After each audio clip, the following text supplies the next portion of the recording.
membicarakan satu tema yang ketika saya baca-baca, saya lebih banyak istighfarnya daripada masuknya materinya. Karena ternyata yang itu belum, yang ini juga belum. Ya Allah, ini tema yang sangat krusial sekali, tema yang sulit. Ya. Tidak hanya sulit materinya karena keterbatasan ilmu, tapi juga sulit mempraktekannya karena keterbatasan amal saya. Tapi kemudian saya tetap hadir di majelis ini untuk menunaikan hak sesama muslim. Apabila diminta untuk memberikan nasihat, maka dia wajib memberikan nasihatnya. Jadi kita hanya sekedar sharing, ya, menggugurkan kewajiban hak sesama muslim. Tidak dalam posisi saya lebih baik daripada para ayah atau para asatid. Mungkin masing-masing punya pengalaman bagaimana cara memberikan keteladanan dan seterusnya. Jadi nanti kita ngobrol bareng saja lah. Kenapa ini menjadi demikian penting? Sebab menjadi ayah yang teladan itu adalah perintah Allah yang paling penting. Semua jawaban tentang syariat yang telah Allah turunkan, kenapa? Jawabannya cuma satu, ya karena Allah yang perintahkan.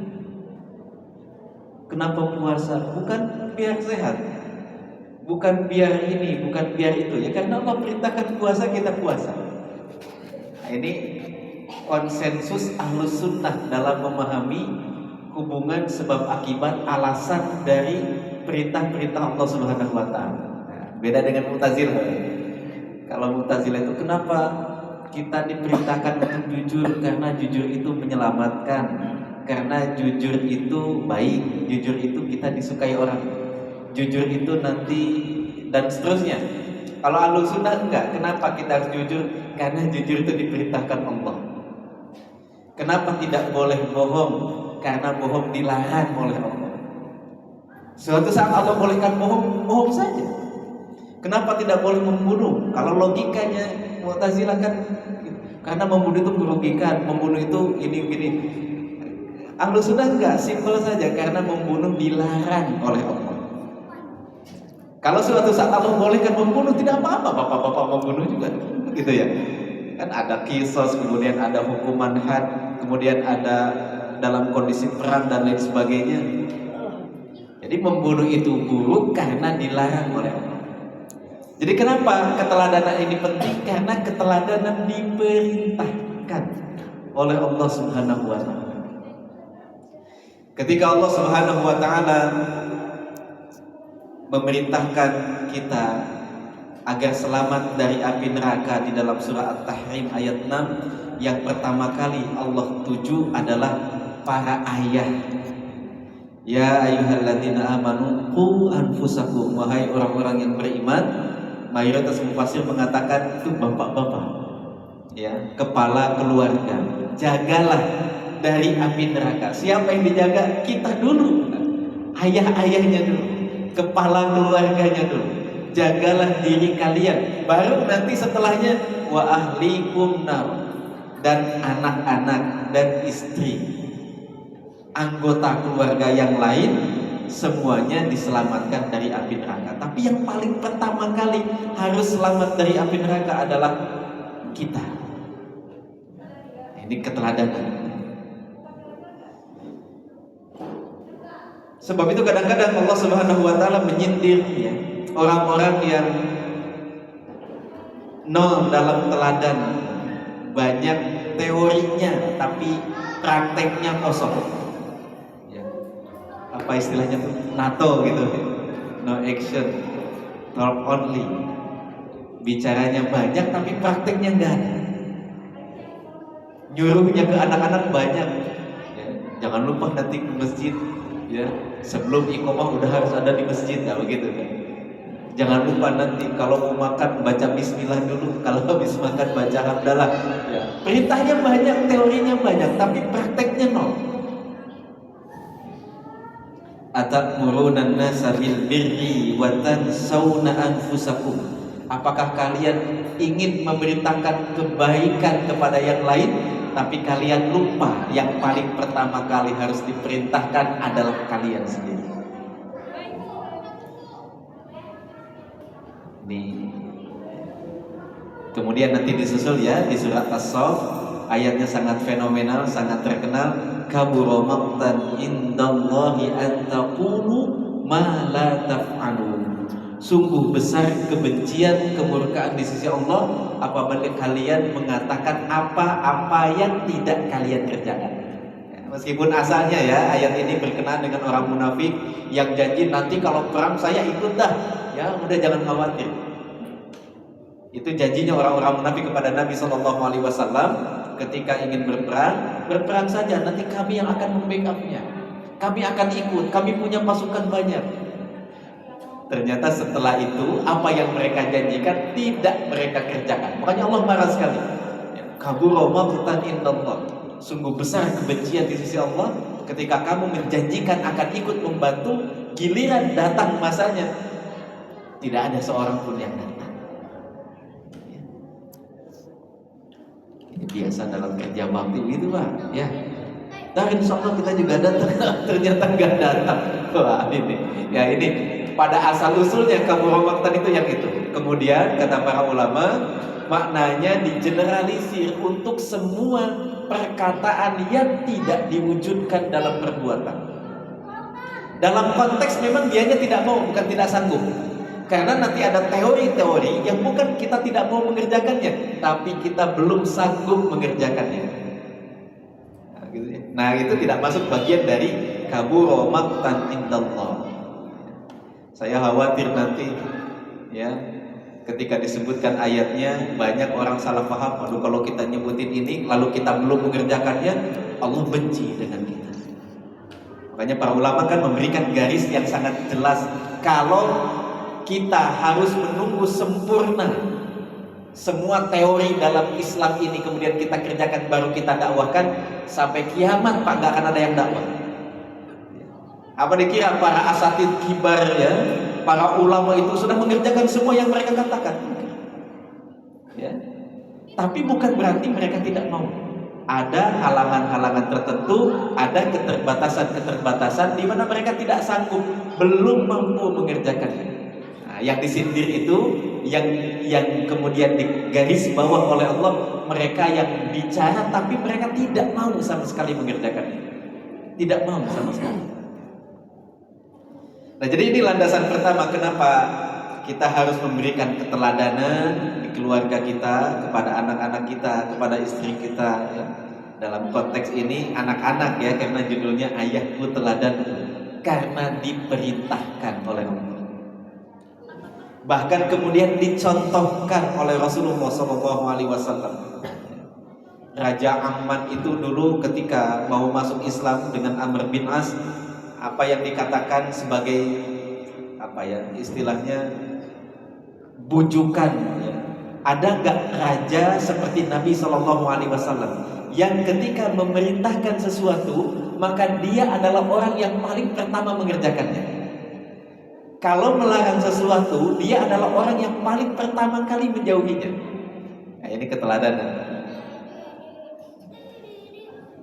Maka kemudian Allah Subhanahu wa taala menyatakan di dalam surah Al-Ahzab dalam salah satu ayat yang sangat populer, laqad kana lakum fi rasulillahi uswatun hasanah. Telah ada dalam diri Nabi SAW keteladanan yang baik. Maka ketika kita kemudian memberikan keteladanan, berarti satu, kita sudah mengerjakan perintah Allah. Yang kedua, kita sudah berupaya mengikuti sunnah Nabi SAW. Kemudian yang ketiga, karena dalam keteladanan itu ada pahala yang mengalir. Penting sekali. Amalan-amalan yang cerdas, yang kata para ulama ketika menerjemahkan surah Al-Hijr, wa'bud rabbaka hatta ya'tiyakal yaqin, sembahlah Allah sampai datang kematian. Mereka langsung bahagia. Kemudian dikumpulkan para jamaahnya, Ini ayat membahagiakan sekali. Biasanya para jamaahnya belum bisa menangkap apa yang bahagia dari kata-kata sembahlah Allah sampai kamu mati. Kemudian ulama menjelaskan karena kita hanya diperintahkan ibadah, bekerja, berkarya, berdakwah, sholat, puasa sampai mati. Bah, setelah mati tidak ada lagi kewajiban itu. Ya, kan setelah mati nggak ada kewajiban mencari ilmu. Setelah mati kan tidak ada sholat lagi. Setelah mati tidak ada ngaji lagi, tidak ada puasa lagi. Tapi Allah tidak pernah mengatakan pahalanya sampai kamu mati. Yang ditutup cuma ibadahnya. Kalau kamu sudah mati, ibadahnya selesai sudah. Ya, nggak usah ibadah lagi. Tapi soal pahala Allah tidak pernah menutup sampai kita mati. Nah, salah satu dari amalan-amalan mengalir ini adalah keteladanan. Dalam hadis yang diriwayatkan oleh Imam Muslim, Nabi SAW pernah memberikan komentar atas satu peristiwa. Ketika Nabi mengumumkan, ayo siapa yang mau infak? Itu dulu sepertinya sama dengan kita sekarang, Pak. Kalau ada momen kebaikan itu suka nunggu yang lain duluan. Ntar dulu, ntar yang lain ada enggak? Kalau enggak ada nanti kita nyusul. Kan biasanya begitu. Rupanya zaman sahabat ada juga momen-momen begitu. Ketika Nabi mengutarakan seperti itu, mereka kemudian menunggu, entah yang lain dulu, sampai kemudian ada orang yang datang lalu mensedekahkan beberapa butir kurma. Setelah dia sedekah baru yang lain ngikutin. Kayak wakaf lelang gitu ya. Siapa yang mau 2 meter gitu. Biasanya kan tahan dulu, lihat dulu yang lain berapa meter tuh. Setelah ada satu kan kemudian yang lain ngikutin. Melihat fenomena itu, kemudian Nabi SAW bersabda, "Man sanna fil islami sunnatan hasanatan." Barang siapa yang memulai satu proyek kebaikan, lalu diikuti oleh orang lain, ini kan keteladanan. Memulai satu proyek kebaikan, kemudian diikuti oleh yang lain, maka baginya pahala apa yang dia kerjakan dan pahala orang-orang yang mengikutinya, tanpa mengurangi pahala mereka yang mengikutinya sedikit pun. Jadi kalau di rumah kita mentradisikan, udah pokoknya pada maghrib ayah nggak akan pegang HP lagi, ayah tidak akan nyalain laptop, ya, ibunya tidak nonton sinetron. Pokoknya kalau pada maghrib semuanya ngaji. Anak-anak lihat, maghrib ngaji, lalu mereka ikut. Setelah mereka dewasa, mereka punya anak. Dulu tradisi ayah kita begini, kita ikuti.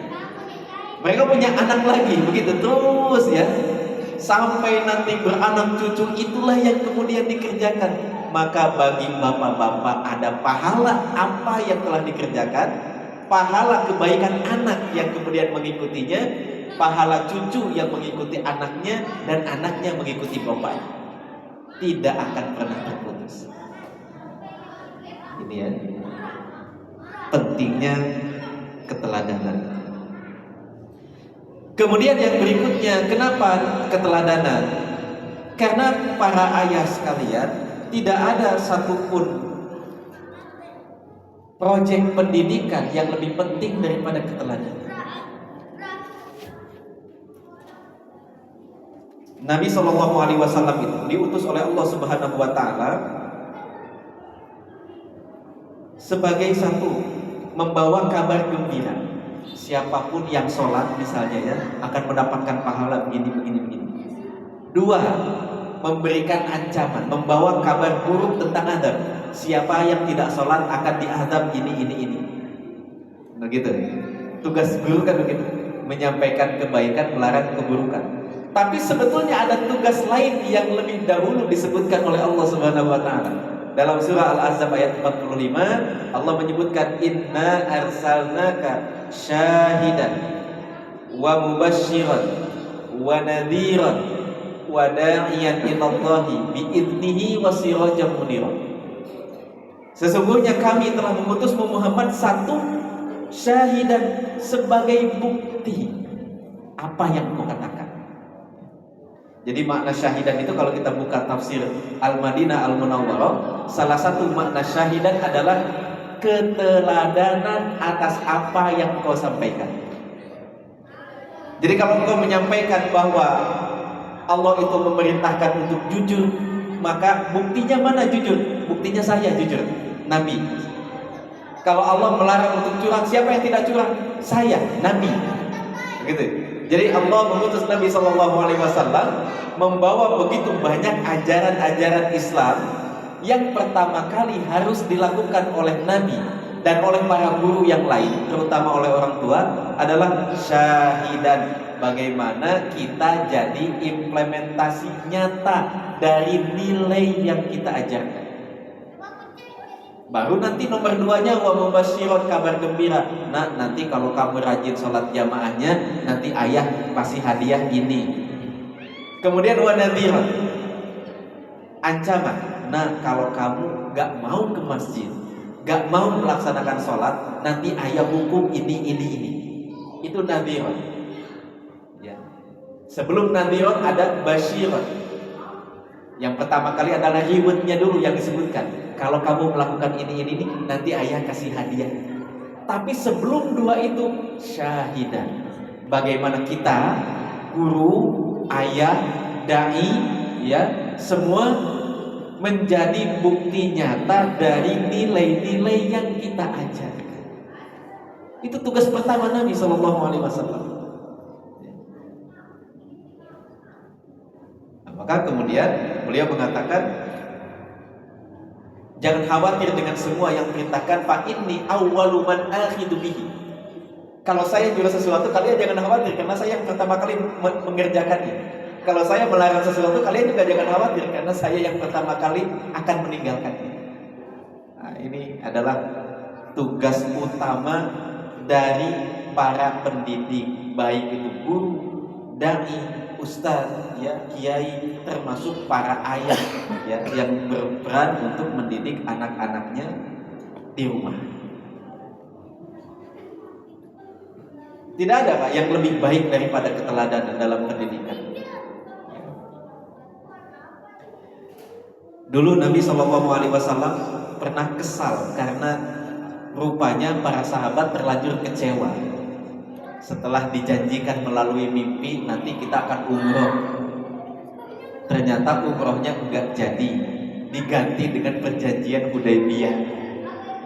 Nabi pulang lagi, para sahabat ngambek, kan udah tinggal masuk aja gitu. Kalaupun kita mau ngotot ya Rasulullah, kita pasti menang ya, kita pasti menang. Kalaupun kita kalah, kita masuk surga kan begitu. Umar bin Khattab begitu. Bukankah kita di atas kebenaran dan mereka di atas kebatilan? Kalau kita berani mereka pasti kalah. Bahkan kalau kita mati, kita pasti masuk surga. Terus kenapa kita pulang? Nah, gitu. Nah, sebagian besar para sahabat kan kecewa dengan keputusan pulang lagi diganti dengan perjanjian Hudaybiyah. Umrohnya tidak jadi, nanti tahun depan umroh. Sampai kemudian Nabi SAW memerintahkan para sahabat untuk menyembelih hewan kurbannya, kan gak jadi umrohnya. Ya sudah, itu hewan kalian disembelih, cukur rambut kalian meskipun tidak jadi umroh. Pertama kali disampaikan gak ada yang ngerjain karena terlampau kecewa. Dua kali disampaikan mereka tidak mau mengerjakan. Akhirnya Nabi kesal, balik ke tendanya, bertemu dengan istrinya Ummu Salamah. Kata Ummu Salamah, ya Rasulullah, kenapa kok sepertinya kesal? Tahu itu para sahabat, saya suruh mereka menggunting rambutnya, gak ada yang mau cukur. Saya suruh mereka sembelih hewannya, gak ada yang mau nyembelih. Kata Ummu Salamah, ya Rasulullah, ini bukan saatnya bicara. Kadang-kadang ada saatnya kita bicara, kadang-kadang ada saatnya kita langsung kerjakan saja. Dengan keteladanan, dengan dengan aksi nyata dari apa yang kita ucapkan.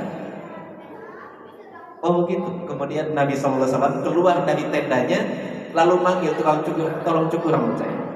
Kemudian beliau sembelih hewannya, melihat itu para sahabat, Nabi udah cukur, udah kita cukur juga. Akhirnya semuanya dicukur Pak, semuanya nyembelih. Itu dahsyatnya keteladanan. Yang kadang-kadang dengan 1-2 kalimat nasihat, anak-anak kita ini belum tersentuh hatinya. Kadang-kadang setelah diancam-ancam juga gitu ya, kadang-kadang masih ya, malah semakin keras kepala, semakin besar penentangannya. Coba kemudian diganti. Apa yang ingin kita sampaikan, kita lakukan saja. Kita berkali-kali kalau di sekolah itu, kalau ruangan kotor itu kan tidak boleh kita mulai pelajaran dengan ruangan kotor. Kita mendingan skip pelajaran setengah jam, gak apa-apa. Nanti KBM-nya 1 JP-nya tinggal 10 menit gak masalah. Tapi ruangannya rapi dulu. Kadang-kadang namanya juga anak-anak, anak-anak SMP. Disuruh juga gak mau dikerjain. Tapi kalau gurunya gak banyak bicara, langsung ambil sapu, ambil pengki, nanti mereka rebutan. Jangan, Ustaz, saya aja. Kalau disuruh-suruh lama, ya sudah, kita aja yang ngerjain. Begitu kita ambil sapu, ambil pengkinya, baru maunya begitu. Anak-anak sudah berlarian. Jangan, Ustaz, udah saya. Kadang-kadang memang keteladanan ini jauh lebih berkesan, lebih mengakar, lebih mudah untuk diterima daripada sekedar basyiron yang sifatnya reward, kita akan memberikan hadiah ini, atau nadhiron, kalau kamu tidak mengerjakan ini nanti dihukumnya ini. Nah, sebab itulah kemudian Nabi SAW diperintahkan oleh Allah Subhanahu Wa Taala pertama kali adalah menjadi syahidan wa mubasyiran wa nadhiran. Kemudian yang berikutnya, karena ayah adalah qawwam di dalam rumah.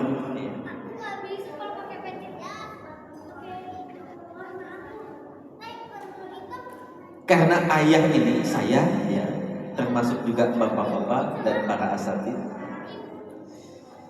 adalah pemimpin di dalam keluarga.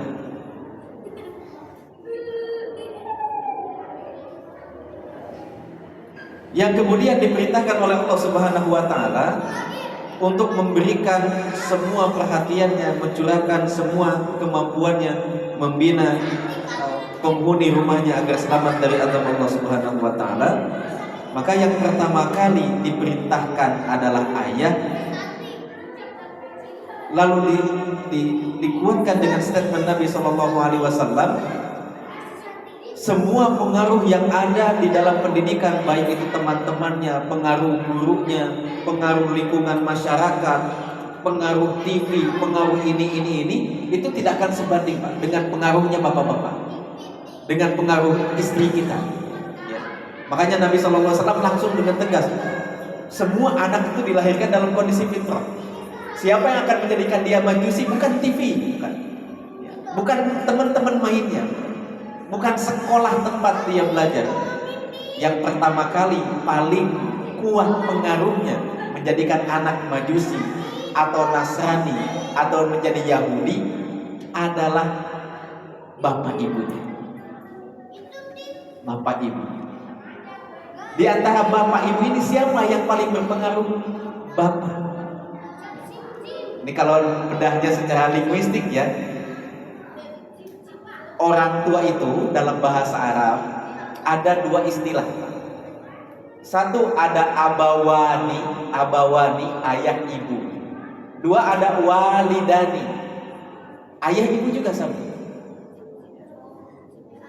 Cuma kalau abawani diambil dari kata abun, bapak. Bapak tambah ibu jadi orang tua, abawani dari kata abun, bapak. Kalau walidani dari kata walada, melahirkan. Siapa yang melahirkan? Ibu. Ibu ditambah ayah jadi orang tua. Dalam konteks berbuat baik, mayoritas ayat dan hadis itu pasti menggunakan kata walidaini, wabil walidaini ihsana, dan berbuat baiklah kepada kedua orang tua. Berbuat baiklah kepada kedua orang tua, ayah dan ibu. Tapi siapa, Pak, yang paling pertama kali diberikan hak berbuat baik? Ibu. Makanya ayatnya itu wabil walidaini dari kata walada yang artinya lahir, melahirkan. Siapa yang melahirkan? Ibunya. Walidaini, dua orang tua. Tapi dalam konteks pendidikan, dalam konteks daftar, orang tua itu disebutnya abawani, karena yang paling bertanggung jawab adalah ayah. Karena yang paling bertanggung jawab adalah ayah. Silahkan dicek kalimatnya mesti abawani. Dari kata abun, ayah, abi, abuya gitu ya, ayah, bapak, ditambah umun, ibu, jadi abawani. Kalau walidaini dari kata walada, melahirkan, ibu itu, ya, walidatun ditambah walidun, walidatun ibu, walidun ayah, jadi walidaini orang tua. Maka kata-kata fa'abawani yuhawwidanihi au yunassirani, kedua orang tuanya dalam hal ini titik tekannya ada pada kita sebagai ayah. Terserah ayahnya, mau jadi Yahudi boleh, mau jadi Nasrani boleh, mau jadi Majusi juga boleh, terserah ayah. Maka kemudian kenapa ayah harus memberikan keteladanan? Karena ayah adalah ujung tombak pendidikan dalam keluarga. Bukannya istilahnya ibu itu adalah madrasah pertama, iya, bapak kepala sekolahnya, ya. Al-ummu hiya al-madrasah al-ula. Ibu adalah madrasah pertama untuk anak-anaknya, dan ayah adalah kepala sekolahnya. Mau sekolah Pak, tergantung kepala sekolah aja kan, mau materinya apa, ibunya tinggal ngajarin aja. Bapak-bapaknya nggak ada kan, bapak-bapaknya sibuk mencari nafkah dan lain sebagainya. Tapi garis besar pendidikan dalam keluarga itu yang bikin ayah. Ibunya nanti jadi gurunya saja. Ibunya jadi gurunya. Tapi garis besar pendidikan dalam keluarga, mana skala prioritasnya itu ditentukan ayah. Apa yang akan dipelajari anak-anak kita itu yang menentukan ayah. Nah, jadi ini kenapa ayah ini harus jadi teladan? Karena ayah adalah ujung tombak pendidikan di dalam keluarga. Insyaallah ya. Dan ya berikutnya yang terakhir ya, untuk kategori mengapa ada apa dengan keteladanan. Karena kalau kita tidak memberikan keteladanan yang baik, para ayah sekalian, di luar sana berjibun keteladanan yang buruk. Mau dari short YouTube, mau dari TikTok, mau dari Instagram, mau dari pergaulan, dari mana-mana, semua keteladanan buruk itu ada di sekitar anak-anak kita. Jadi kenapa kita harus mati-matian memberikan keteladanan yang baik? Karena di luar itu orang berlomba-lomba memberikan keteladanan yang buruk untuk anak-anak kita. Ya, memang begitu, setan tuh gigihnya luar biasa. Orang-orang kafir, orang-orang musyrik, orang-orang yang membenci generasi kita ini, dalam tanda kutip nggak pernah tidur mikirin gimana caranya anak-anak kita hancur, kan begitu. Dalam tanda kutip tidak pernah tidur. Makanya ada ayatnya, amilatun nasibah tasla naran hamiyah. Ada orang-orang yang bekerja siang malam untuk menghancurkan Islam. Siang malam mereka nggak pernah tidur, gitu istilahnya. Mereka mengerjakan apa saja untuk menghancurkannya. Mereka capek-capek di dunia, di akhirat mendapatkan rasa letih yang lebih dahsyat. Tasla naran hamiyah. Mereka tidak istirahat, kita banyak istirahatnya. Setan gak pernah berhenti, kita banyak berhenti. Makanya kemudian penting sekali memberikan keteladanan ini, karena inilah yang akan menjaga anak-anak kita. Para ayah sekalian, dulu Nabi Yusuf sebelum menjadi nabi, ketika digoda oleh perempuan yang punya kecantikan, punya kedudukan, ya, punya segala-galanya, dan sebagai laki-laki normal, walaqad hammat bihi wa hamma biha, dua-duanya sebetulnya udah mau, walaqad hammat bihi wa hamma biha. Si perempuannya udah ngempet, Yusufnya juga mau melayaninya. Laula ar-ra'ahu burhanu min rabbih. Kalau seandainya Yusuf tidak melihat burhan dari Rabb-nya, kita tanya kepada mufassir, ya. Kalau seandainya Nabi Yusuf pada saat itu tidak melihat burhan dari Rabb-nya, pasti terjadi hal-hal yang tidak diinginkan. Apa burhan dari Rabb-nya? Mayoritas mufassir mengatakan tiba-tiba kebayang wajah ayahnya. Tiba-tiba kebayang wajah ayah. Dahsyat sekali. Saya membayangkan kalau anak-anak kita ya nanti sudah pada kuliah, kan ngekos sendiri Pak ya, ngekos sendiri gitu, kita nggak bisa lagi melihat, memperhatikan, atau kuliah di luar negeri. Tiba-tiba dia tergoda untuk melakukan suatu maksiat, tapi tidak jadi dikerjakan gara-gara ingat wajah ayahnya, wajah bapak-bapak.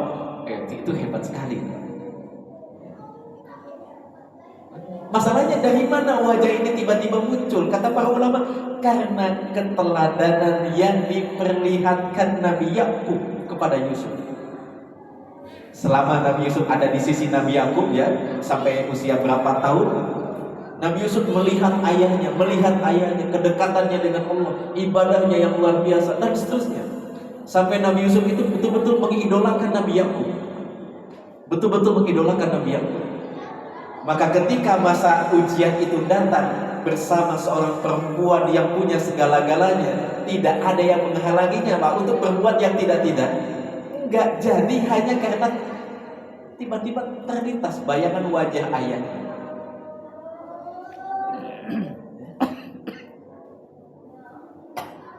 Keteladanan dahsyat sekali.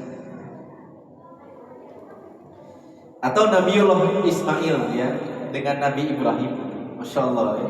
Kalau bapak-bapak baca di dalam ayat Al-Quran, kemudian menjumpai kata halim yang menjadi sifat bagi seorang manusia, maka tidak ada yang punya sifat halim kecuali dua.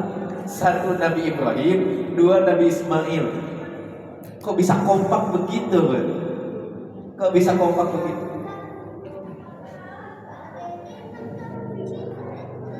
Jawabannya tadi sama Pak, keteladanan. Lah bukannya Nabi Ibrahim itu tinggalnya berjauhan dengan Nabi Ismail? Kan berjauhan ya, yang satu di Makkah Al-Mukarramah, yang satu lagi di negeri Syam di Palestina. Jauh sekali jaraknya Pak, 1 bulan jalan, 1 bulan balik ya. Bagaimana cara Nabi Ibrahim menanamkan nilai pada anaknya, menjaga Nabi Ismail, padahal dia jauh adanya di negeri Syam? Kata para ulama kuncinya satu, keteladanan. Keteladanan mana? Kan Nabi Ismail tidak pernah melihat Nabi Ibrahim, jarang. Karena keteladanan, kata para ulama, tidak hanya kebaikan yang kita kerjakan di depan anak-anak kita dilihat dan didengar. Semua kebaikan yang dilakukan para ayah di luar sana, keluarganya nggak tahu sama sekali, itulah keteladanan. Nanti Allah yang akan sampaikan, Pak, jangan khawatir. Wa qul i'malu fasayarallahu amalakum wa rasuluhu wal mu'minun. Beramal baiklah, berkaryalah dimanapun kalian berada. Jangan khawatir, nanti Allah yang sampaikan. Sehingga Allah tahu, Rasul tahu, orang beriman tahu, istri kita tahu, anak-anak kita tahu, oh ayah kita ternyata hebat sekali, padahal kita tidak pernah menceritakan itu. Siapa yang menyampaikannya? Nanti Allah dengan caranya sendiri. Jadi keteladanan itu tidak hanya kemudian anak-anak ya lagi ngumpul lalu Bismillah, nanti anak-anak lihat, itu keteladanan. Tapi dimanapun kita berada, di kantor, di kantin, kita baca Bismillah, itu keteladanan. Setiap selesai makan, tidak ada satupun orang kita tetap mengucapkan Alhamdulillah, itu keteladanan. Nanti biarkanlah Allah yang menyampaikan itu. Allah tahu, Rasulullah tahu, kemudian orang beriman tahu, anak-anak kita tahu apa saja yang kita kerjakan. Keteladanan. Nah kemudian yang kedua adalah ruang lingkup keteladanan itu apa saja, apa sih yang harus kita teladankan gitu, kepada anak-anak kita. Semua hal kebaikan ya. Karena ayatnya laqad kana lakum fi rasulillahi uswatun hasanatun. Kalau sudah ada tanwin begitu ya, fathatain, dhammatain, kasratain, uswatun hasanatun, artinya meliputi berbagai aspek. Jadi Rasulullah itu teladan dalam semua aspek. Bapak-bapak yang tidak punya jabatan sekarang, siapa teladannya untuk menjadi rakyat biasa? Rasulullah. Karena Rasulullah pernah jadi rakyat biasa. Ketika bapak-bapak punya jabatan, siapa teladannya? Rasulullah. Karena Rasulullah pernah jadi pejabat. Bapak-bapak istrinya berapa? Satu. Teladannya siapa? Rasulullah. Karena Rasulullah istrinya satu. Yang istrinya lebih dari satu, siapa teladannya? Rasulullah. Karena Rasulullah juga istrinya banyak. Ketika kita banyak duitnya, teladannya siapa? Rasulullah. Karena Rasulullah sering banyak duitnya. Apa yang Nabi kerjakan ketika uangnya melimpah? Ketika kita sedang tidak ada saldo, siapa teladannya? Rasulullah, Pak. Karena Rasulullah sering miskinnya, kan? Jadi Rasulullah itu suri tauladan dalam semua aspek. Jadi kalau kita tanya, lalu apa yang harus saya teladankan? Semua kebaikan. Dalam semua kondisi kita harus jadi teladan. Dalam kondisi marah kita harus jadi teladan bagaimana mengelola amarah itu. Dalam kondisi bahagia bagaimana mengelola kebahagiaan itu. Dalam kondisi lapang bagaimana mengelola kelapangan. Dalam kondisi sempit semua anak-anak keluarga kita melihat. Tapi strategis ya, saya ingin memberikan tiga hal ya yang bisa langsung dipraktekkan di rumah, keteladanan untuk anak-anak kita. Ini hadis dari Imam At-Tirmidzi dan Imam Ibnu Hibban, khusus untuk bapak-bapak. Ada 3 kelompok orang yang Allah jamin kehidupannya. Kalau dia panjang umurnya, Allah pastikan rezekinya cukup sampai dia wafat, gak akan kurang. Kalau dia wafat, Allah pastikan dia masuk surga. Ini nanti kita jadikan teladan untuk anak-anak kita. Sampelnya, ya sampelnya. Kalau nanya aspeknya, semua aspek. Ini sampelnya saja. Satu, kata Nabi, rojulun dakhala baitahu fasallama. Ada 3 orang, ya, kulluhum dhaminun Allahi azza wa jalla. Semuanya dijamin oleh Allah. Kalau umurnya panjang, rezekinya pasti cukup, tidak akan kurang. Kalau meninggal pasti masuk surga. Satu, bapak-bapak yang kalau masuk rumah salam. Ya, kalau masuk rumah salam. Apa artinya masuk rumah salam? Kata para ulama artinya 3. Satu, mengucapkan assalamualaikum. Ini kan bisa langsung kita praktekkan, kita teladankan untuk anak-anak kita. Setiap kali masuk rumah, assalamualaikum. Enggak ada orang juga assalamualaikum. Masuk rumah orang lain, assalamualaikum. Rumah sendiri, assalamualaikum. Ya, kalau tidak ada orang nanti tinggal diganti ya, assalamualaikum wa ala ibadillahi sholihin. Itu satu. Setiap kali masuk rumah dia mengucapkan assalamualaikum. Kedua, setiap kali masuk rumah fasallama, dia menyelamatkan orang-orang yang ada di rumah. Ini levelnya agak sedikit agak naik. Ya, kalau tadi hanya mengucapkan assalamualaikum, insyaallah kita bisa konsisten ya. Nah, yang kedua adalah para ayah yang kalau pulang ke rumah, semua penghuni rumah jadi aman dari maksiat. Mungkin sebelum ayah-ayahnya pulang, ya, ada anaknya yang lagi lihat aurat di TikTok misalnya ya, istrinya lagi gosip, bergibah. Begitu ayahnya datang, berhenti. Itu fasal, membuat keluarga, anggota keluarga selamat dari lisannya, selamat dari maksiat pada Allah Subhanahu wa taala. Karena banyak ayah yang kalau datang keluarganya malah jadi gak nyaman. Lah, ayo pulang, kirain pulang malah gitu ya. Sebagian kan ada ya. Karena saya melihat sendiri Pak, lagi nonton di depan TV, ayahnya pulang langsung pada ke kamar semua. Gak nyaman kalau ayahnya pulang. Itu tidak pas salam. Salam itu ketika dia masuk rumah, semua